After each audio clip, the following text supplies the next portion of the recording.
यूं लग रहा है जैसे कोई बहुत बड़ा तहलका मच गया है। आखिर मौलाना फजल रहमान साहब को रजिस्ट्रेशन का मामला है क्या और क्यों है? और इस वक्त इतनी बड़ी खबर कि जनाब हम मुजाहरा कर देंगे, यूं कर देंगे, क्या कोई नई चीज़ है या फिर पुरानी चीज़ है? आइए आपको मामला ज़रा तफसील के साथ समझाते हैं और बताते हैं कि है क्या।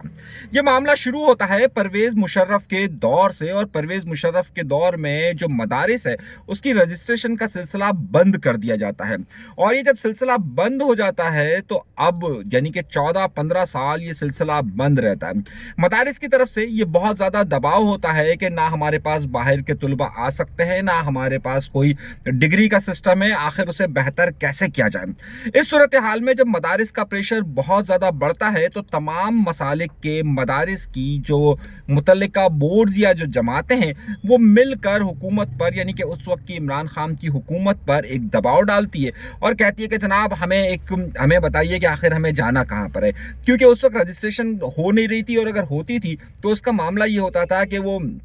जो सोसाइटी एक्ट्स के तहत होती थी कि जिसमें सनत और तिजारत के साथ उनका वाबस्ता होता था, वजारत दाखिला के साथ मामला होता था, वजारत तालीम के साथ मामला होता था। आखिर ये मामला बहुत ज़्यादा उलझा हुआ था उस ज़माने में। फिर तमाम जमातें, तमाम मसालिक की जो नुमाइंदा जमातें हैं उसमें अगर आप देवबंद मसलक से देखें तो मौलाना तकी उस्मानी साहब से लेकर जो अगर आप बरेलवी मसलक देखें तो उसमें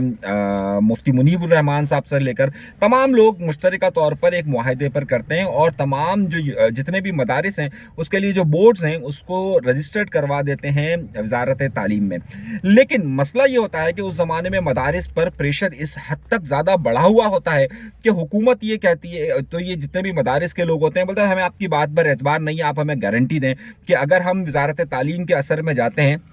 और वजारत तालीम हमारे सारे मामला देखेगी तो फिर इस बात की आप हमें गारंटी दें कि जनाब ये इस मुआहदे से कोई हटेगा नहीं। इस पे तमाम लोग दस्तखत करते हैं और बोलते हैं गारंटी आपको किसको चाहिए? तो तमाम मदारिस के जो बड़े अहम लोग होते हैं वो कहते हैं हमें फ़ौज की गारंटी चाहिए। अच्छा भाई, फ़ौज की गारंटी चाहिए तो फिर ये एक मुलाकात होती है जनरल बाजवा साहब के साथ और बाकायदा उसकी गारंटी दी जाती है कि जनाब इस मुआहदे पर हम आपके साथ मौजूद हैं। ठीक है, और उसके बाद जब ये सारे लोग इस मुआहदे पर मौजूद होते हैं तो मुआहदे के बाद फिर ये होता है कि बाकायदा उस ज़माने में आपको जो ISPR के तर्जुमान होते हैं वो भी इसका अनाउंसमेंट करते हैं कि ठीक है, हमें जो वफाकुल मदारिस, तंजीमुल मदारिस, जिन जिन के साथ भी जो मुआहिदा हुआ है हमें उस पर कोई एतराज़ नहीं और ये महकमा तालीम के, वजारत तालीम के अंडर में आ जाएगा। उस वक्त तमाम लोग इसकी हिमायत कर देते हैं और तमाम बड़े मदारिस उसके साथ मौजूद होते हैं और इसके साथ ही वजारत तालीम के साथ उनकी रजिस्ट्रेशन हो जाती है। ये सोसाइटी एक्ट्स के साथ नहीं होती है।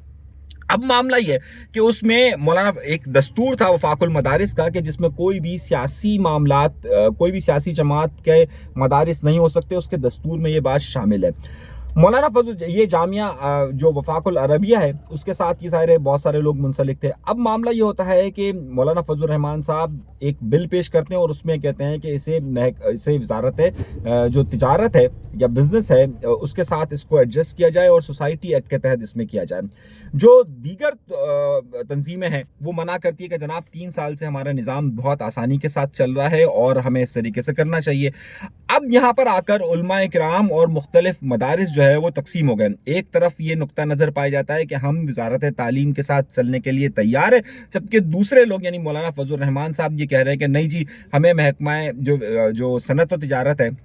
यानी कॉमर्स इंडस्ट्री है उसके साथ रखा जाए ताकि और उस पर फंडिंग्स के मामला हों। इस वक्त जो जमातें उस पुराने कानून के मुताबिक कि जिसकी ज़मानत उस वक्त की इमरान खान की हुकूमत ने भी दी हुई थी, जिसमें शफकत महमूद साहब ने जिस पर दस्तखत किए थे, उस पर जिस पर पाकिस्तान की फ़ौज थी और जिस पर तमाम मदारिस साथ थे, अब उस पर तब्दीली की बात हो रही है। एक तरफ तो ज़ाहिर है वो हुकूमत पर प्रेशर डाल रहे हैं कि जनाब ये कोई नया कानून आ रहा है, ये नया कानून नहीं बल्कि कानून में तरमीम हो रही है और जो मदारिस हैं वो पहले से रजिस्टर्ड है। अब बहुत सारे यानी कि तकरीबन 18,000 के करीब जो मदारिस हैं जिसमें तमाम मसालिक के मदारिस शामिल हैं वो उसी कानून यानी 2019 के कानून के साथ जाना चाहते हैं, जबकि मौलाना फजल रहमान साहब और पहले मौलाना तकी उस्मानी साहब ने इस पर दस्तखत किए थे, लेकिन अब मौलाना तकी उस्मानी साहब का भी मौक़िफ़ मौलाना फजल रहमान साहब के साथ नजर आता है। अब मामला ये है कि मौलाना फजल रहमान साहब वाले इसलिए चाहते हैं कि महकमा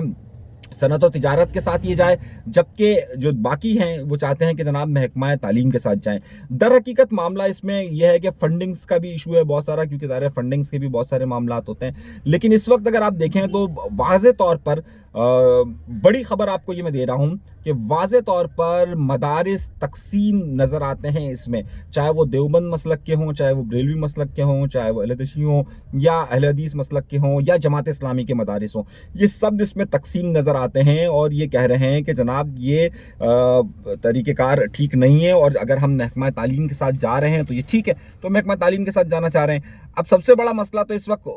मौलाना फजल रहमान साहब एक प्रेशर डेवलप कर रहे हैं कि जनाब ये इसमें तब्दीली होनी चाहिए या ये इस एक्ट को होना चाहिए। दूसरी तरफ वहीं पर मदारिस आपस में बहुत ज़्यादा तकसीम है और उस तकसीम की वजह सबसे बड़ी है कि ये महकमा तालीम के साथ जाना है, महकमा सनत के साथ जाना है। इस वक्त क्योंकि ये इशू बहुत ज़्यादा बर्निंग इशू है, इसलिए इस वक्त अर्जेंट वीडियो बना रहा हूँ, लेकिन फिर आइंदा इस पर मजीद तफसील से गुफ्तगू होगी कि जनाब हो क्या रहा है। इस वक्त हमारा क्योंकि सफ़र जारी है, सफ़र ख़त्म होता है तो फिर तफसील के साथ आप इस पर बात करेंगे।